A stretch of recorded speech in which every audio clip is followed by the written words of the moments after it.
agradecemos, ya después de todo esto que nos das a conocer, agradecemos sobre todo que esté aquí desmañanado, doctor. Gracias, doctor consejero. Un gusto.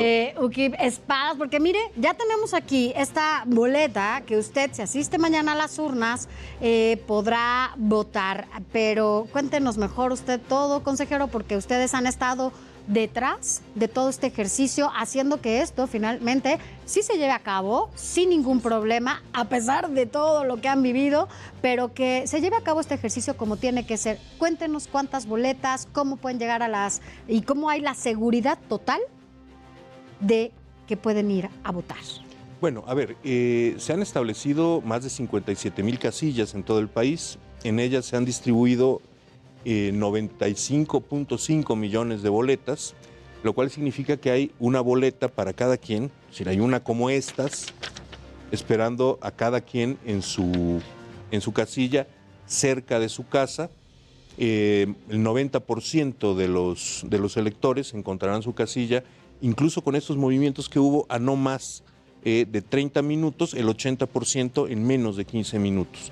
Es decir, a pesar de que sufrimos un golpe muy rudo con el recorte presupuestal y que esto obligó a reducir a la tercera parte el número de casillas, operativamente se preparó esto con mucho cuidado para garantizar que la inmensa mayoría de los electores tenga una casilla de cualquier manera muy cerca de su casa.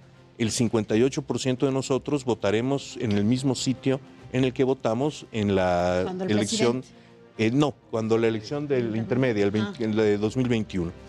Pues al llegar a la casilla, considerando las medidas de seguridad, esto va a ser muy semejante a la elección del 21, es decir, bueno, habrá colas guardando la sana distancia, es obligatorio el uso de cubrebocas tanto al formarse en la fila como al acceder a la casilla.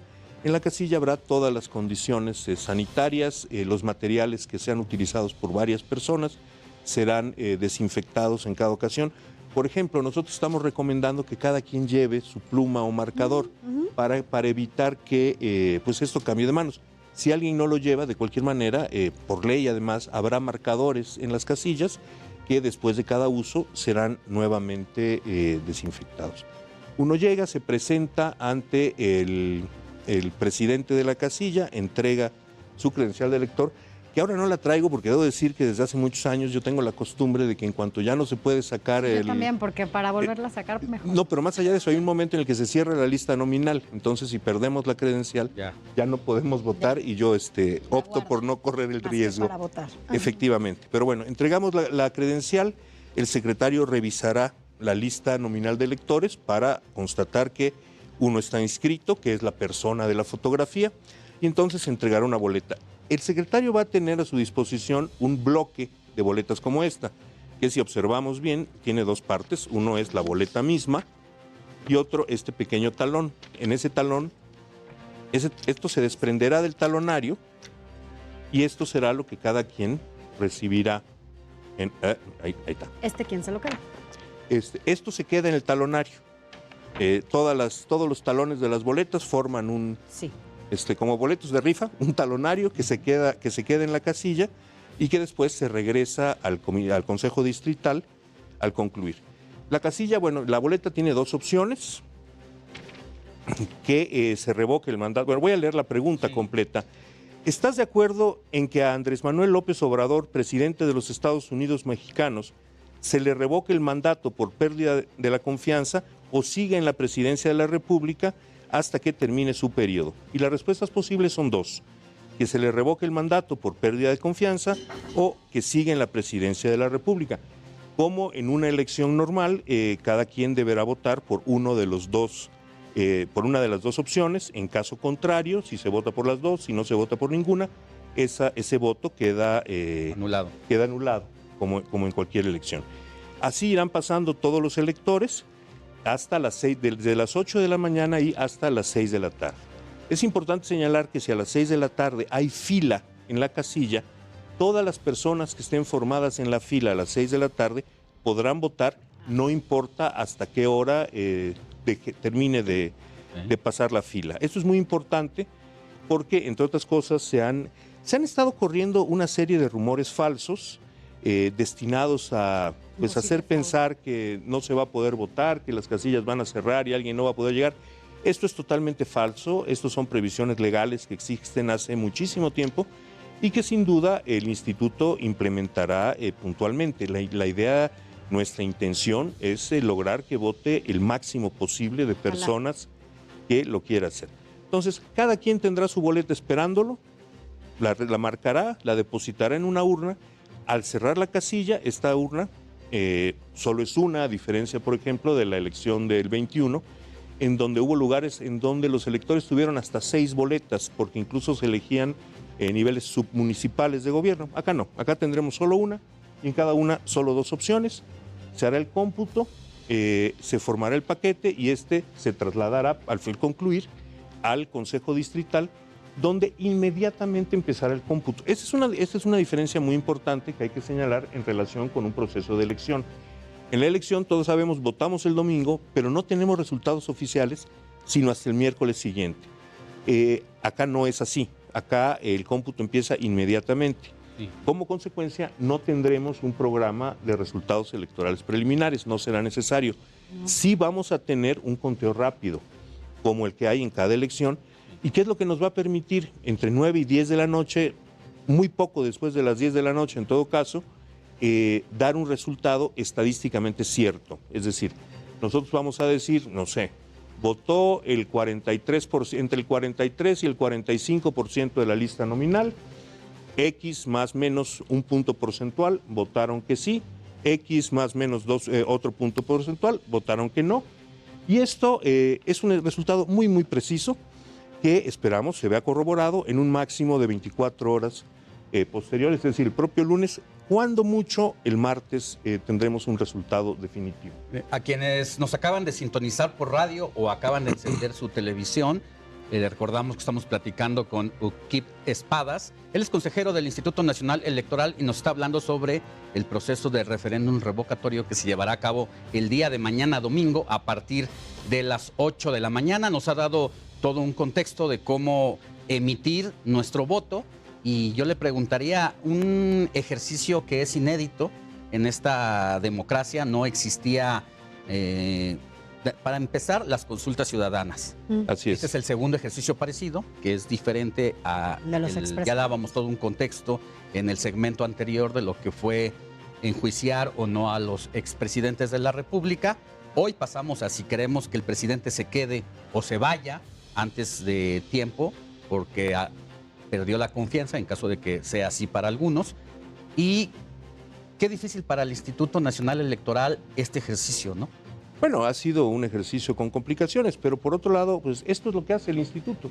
Es decir, en menos de un año habremos llamado habremos recibido, nosotros no llamamos, llaman distintas instituciones, en este caso sí, la convocatoria la emitimos nosotros, y nosotros hemos recibido la votación, habremos recibido la votación en 3 ocasiones en todo el país en menos de un año. Ha sido un proceso intenso, sin duda, con complicaciones que han sido públicas, pero pues esto es lo que hace el INE y lo hace muy bien, y lo digo ahora que soy consejero, pero lo he dicho durante los 20 años anteriores no siendo consejero. Es decir, quien acuda a votar puede tener la absoluta certeza de que su voto será contado, de que los votos de quienes no llegaron a la urna no serán contados y que el resultado final reflejará exactamente lo que las ciudadanas y ciudadanos quisieron expresar cada uno con su boleta. Consejero, en este tenor sabemos que la participación ciudadana no solamente para acudir a las urnas, sino también para estar del otro lado de las urnas, es importante para que la gente sepa que no hay posibilidad de un fraude. No, esto es importantísimo. Cuando uno deposite esta boleta en la urna, también tendrá la certeza de que las personas que están en la casilla, las 3 personas encargadas de recibir la votación y también de contar las boletas, son nuestros vecinos, vecinos que podrán tener sus simpatías partidistas como cualquier persona, podrán estar a favor o en contra de esta votación en lo particular, pero son personas que por un lado son seleccionadas por un proceso de un doble sorteo. Esto se originó para evitar que cualquier fuerza política pudiera controlar a los funcionarios de la casilla, que sean vecinos cualesquiera los que integren la casilla. Estos vecinos que son sorteados reciben una capacitación y de entre ellos se selecciona a quienes tengan la mayor escolaridad para hacerse cargo de las funciones en la casilla. Es decir, entre iguales vamos a contar nuestros votos y eso es muy importante. A esto ya nos acostumbramos. Hay un par de generaciones de mexicanos que afortunadamente no han tenido que vivir otra cosa, pero esto no era así en el pasado. En el pasado eran los consejos distritales los que designaban a los funcionarios de casilla y eran, en términos generales, siempre personas incondicionales de los partidos, del régimen, del gobierno en aquellos años. Recordemos que venimos de un régimen de partido de Estado y en esos tiempos era el gobierno el que controlaba todo lo que pasaba en las casillas, quiénes eran los funcionarios, y los funcionarios no solo recibían la casilla, los funcionarios eran los encargados de, digamos, corregir los errores que los electores pudieran haber tenido y hacer que el resultado de la casilla fuera el resultado que el gobierno esperaba. Que ellos querían, ¿no? Esto ha dejado de ser así. Decía algo muy relevante hace ratito, con el presupuesto que se dispuso finalmente se logra armar este ejercicio ciudadano. 57,000 casillas se instalan en todo el país. ¿De cuántas que pensaban poner inicialmente? Bueno, nuestro objetivo era instalar 162,000, que es lo que la ley ordena, que sean en una proporción idéntica a la de o al menos en esa proporción a la de elección constitucional previa, en este caso a la del 6 de junio de 2021. Se instala menos de una tercera parte de las casillas. Una tercera parte. Sin embargo, esta situación hace que si yo vivo de este lado y mi casilla iba a estar aquí, a lo mejor ahora está un poquito más lejos, pero está garantizada mi papeleta ahí. 58% de las personas que van a acudir a votar van a votar exactamente en el mismo lugar que lo hicieron el 6 de junio. Hombre, con excepción de que, digamos, esa escuela por alguna razón cerró, está en mantenimiento, bueno, se coloca otro punto. Pero en principio, 58% de las personas votarán en la misma casilla y otro 20% de las personas votarán en una sección aledaña, en una casilla que no quedará a más de 15 minutos de lo que quedaba la casilla inicial. O sea, no hay posibilidad de que no se vote o que digan, es que no voté porque no pusieron la casilla acá o que haya ese tipo de... Es correcto, se ha dicho mucho que este número de casillas hace que la casilla le quede muy lejos, que van a tener que transcurrir hasta 8 horas para... Estos son mentiras, directamente mentiras. Hay sí un porcentaje, el 0.04% de los electores tendrán que trasladarse 1 hora a la nueva sección. Esto ha ocurrido ¿Estamos hablando del 0. ¿Qué? 0.04%. Es decir, estamos hablando de 33,000 personas de un total de 92,700,000 votantes. ¿Está bien que pase eso? No, no está bien, pero es la mejor solución que pudimos encontrar con los recursos económicos que tenían. Esto significa que el resto de los electores, el 99.96%, tendrán su casilla a menos de media hora de distancia de sus hogares. A ver, tenemos un gráfico precisamente que tiene que ver relacionado al presupuesto de lo que fue la consulta de 2021. Se solicitó un presupuesto inicialmente de 1,499 millones. Al final se otorgan solo 528 millones de pesos. En esta ocasión se pedían más de 3,000 millones. Sí. ¿Y cuánto es lo que se otorga finalmente? Bueno, al final nos otorgaron algo así como 900 y con 800, si mal no recuerdo, y a base de recortes presupuestales que están afectando el óptimo funcionamiento del instituto, logramos reunir 1.700 millones de pesos, más otros cerca de 400 que logramos recortar en gastos para la realización misma de la consulta. En este sentido, ¿qué es importante que la ciudadanía sepa cómo se gastan estos recursos? Porque ya ve que hubo quien decía que era mucho y que entonces ustedes no necesitaban tanto para hacer esta elección, que pues, se podía hacer con lo que tenían. ¿Por qué es importante este presupuesto? A ver, este presupuesto tiene el principal gasto en un proceso de esta naturaleza es justamente la selección de funcionarios de casilla. Nosotros tendríamos que haber visitado a 12 millones de ciudadanos para capacitarlos como funcionarios de casilla y de ahí seleccionar a las personas que fueran a participar, a ejercer directamente estas funciones. Esto es el gasto principal en un proceso de este tipo. En la medida que se reduce el número de casillas, se reduce el número de capacitadores que se tienen que contratar y en consecuencia se pueden abatir costos. El problema de esto es justamente que se reduce el número de casillas y si bien este esfuerzo organizativo va a permitir que en esta ocasión sea fácil para las personas votar, en un proceso constitucional esto sería imposible. Las casillas de recepción de votación el día de mañana tendrán hasta 2,000 en algunos casos un poquito más, hasta 2,000 votantes. En una elección constitucional solo son 750 en cada casilla. Acá será posible porque es solo una boleta y con 2 opciones. En una elección constitucional, por ejemplo, en 2018, aquí en la Ciudad de México, cada elector dispuso de 5 boletas para elegir presidente de la República, senadores, diputados federales, diputados locales y alcaldes. Y en cada boleta varias opciones, de forma tal que la votación misma es más lenta, el elector tarda más en emitir su voto, la decisión es más compleja y recordemos que mucha gente toma su decisión final justo cuando están en la casilla. Claro. Eso le lleva a cada... Y está bien, cada quien procesa su decisión como quiera.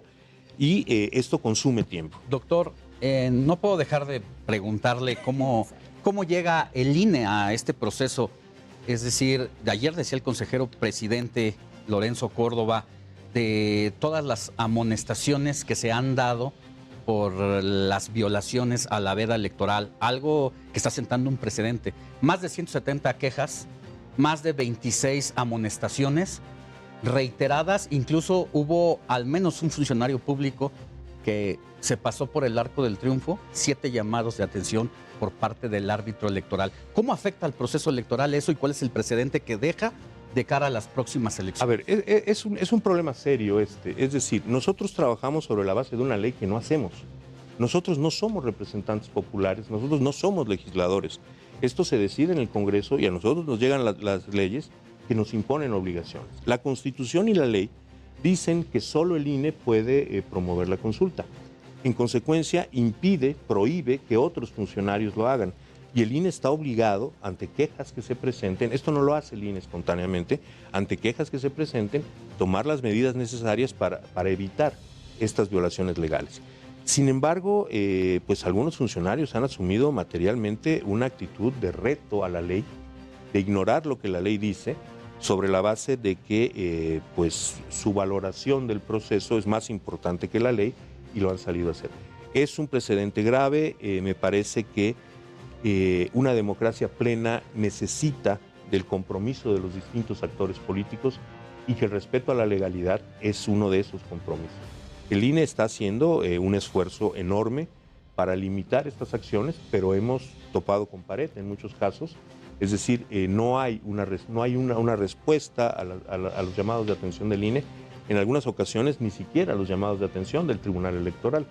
Esto yo espero que pase a la historia como un momento difícil, como un momento de crispación de la vida política, pero desde luego una elección constitucional con violaciones de esa naturaleza sería un problema muy grave. Y en esta crisis que menciona, ¿está en riesgo el Instituto Nacional Electoral por todo esto que está pasando? Bueno, el Instituto Nacional Electoral no está en riesgo por lo que esté pasando en la revocación de mandato. La revocación de mandato saldrá. Sí, pero eso rebasa la revocación de mandato. Es decir, el propósito expreso de algunos actores políticos y sociales de aniquilar al INE, pues es un riesgo real, así como las leyes no dependen de nosotros, nuestra sobrevivencia tampoco.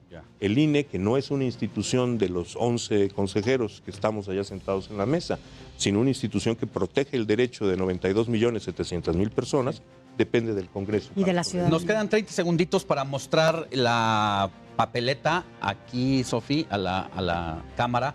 Y pues será del Tribunal Electoral lo que decida en caso de la revisión de estas quejas, si anula o no el proceso, en 10 segunditos. No, las quejas por faltas de los funcionarios no tienen un efecto en la posible nulidad de la elección.